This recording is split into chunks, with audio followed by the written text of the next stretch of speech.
کوفیوں سے حر کا خطاب۔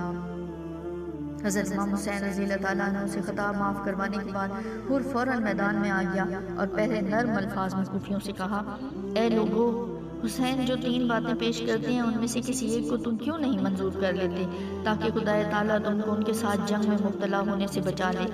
کوفیوں نے کہا، ہمارا سپہ سالار عمر بن سعد موجود ہے، اس سے بات کرو۔ ابن سعد نے کہا، اگر مجھے اختیار ہوتا تو میں ضرور منظور کر لیتا۔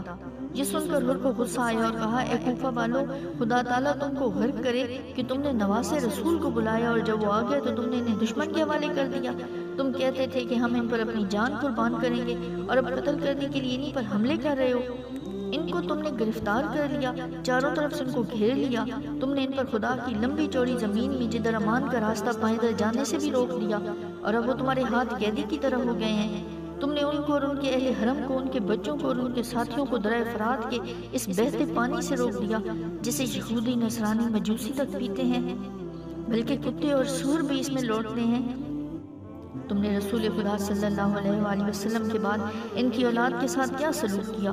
اگر آج تم اسی دم توبہ نہیں کرو گے اور اپنے ارادے سے باز نہیں آؤ گے تو قیامت کے دن خدا تعالیٰ تمہیں بھی پیاس سے تڑپائے گا۔ کوفیوں کے پاس چونکہ اس تقریر کا کوئی جواب نہیں تھا، اس لیے وہ حر پر تیر برسانے لگے۔ حر نے یہ دیکھا تو تقریر بند کر دی، اور چونکہ اب باقاعدہ جنگ شروع نہیں ہوئی تھی اس لیے وہ واپس آ کر امام حسین کے پاس کھڑے ہو گئے۔